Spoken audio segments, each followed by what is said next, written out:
In fact, politicians, now I understand their true role.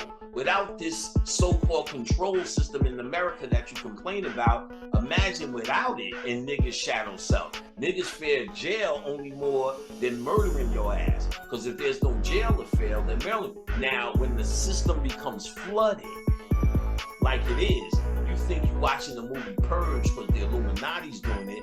No, what they're preparing you for is the inevitable of a country like this. It turns flooded and overdone and uncontrollable. Take rap.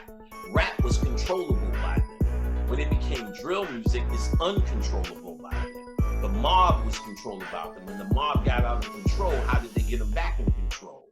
They created this RICO statutes, whereas, and what RICO means is, they say, well, if they catch X doing the murder, they know he's a private. They know there's a lieutenant, a captain, a sergeant that gave that order.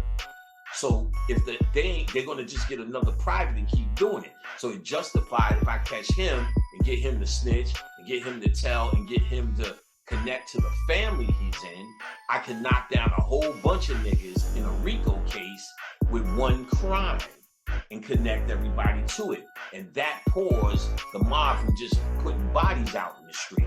So now you got drill music putting bodies out in the street at will. They have to find a way to try to control it. And when they get up to this RICO statute, or when they get up to drill music and it's killing people, that's it. They really tried to control it through the Tupac hoax and the Biggie hoax. You feel what I'm saying?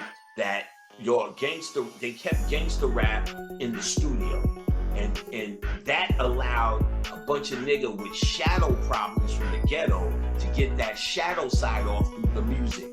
And they weren't killing people because it would turn into a place where there's so much crime that they are now having to say, as they are in Chicago, and this is certified by Wild Style from Chicago, that you get tickets for murdering niggas. He said right now, if there's an intruder in your home and you call the police, they do not respond to it. You have to take care of that right now. So we seen the Purge, but the Purge ain't for the Illuminati trick that they're doing. They're showing you the Purge because if the jails continue how Chicago continued, they can't control it.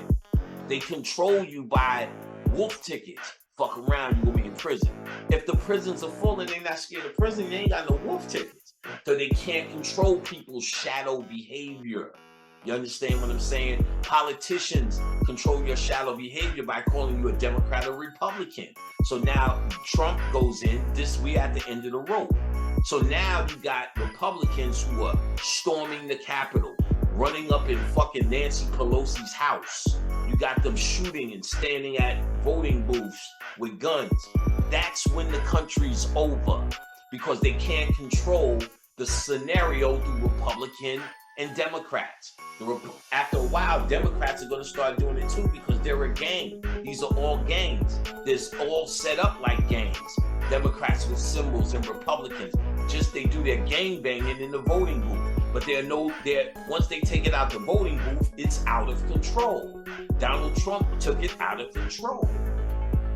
You understand? It's at the end. It ain't no Illuminati shit. The politicians were trying to keep us in control with civil rights. Just do it this way. Martin Luther King was about the shadow self and keeping it under control. Be peaceful. This is a Boule movement. Hold it down. Roll into a ball. And then they had Malcolm X in them, who's another CIA movement. Y'all niggas need to be real with this shit. Be real with this shit. Who told the people who will not stand for peace to fight and defend themselves. But guess what? How come you never seen them niggas fighting?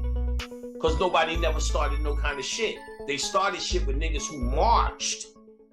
But Muslims, and people who follow Malcolm X and his philosophy didn't march and didn't get into them conflicts. Therefore, they wasn't kicking nobody's ass. They didn't have to. They just had the philosophy that I would kick your ass. And that's how that shadow was controlled. Nobody kicked nobody's ass. Nobody beat nobody or did nothing spectacular. But they said, if you fuck with me, I fuck with you. But since they wasn't out there getting hosed or dogged because they wouldn't march, nobody was fucking with them. They only fucked with the niggas who was marching. And they were trained to do peaceful shit when it happened.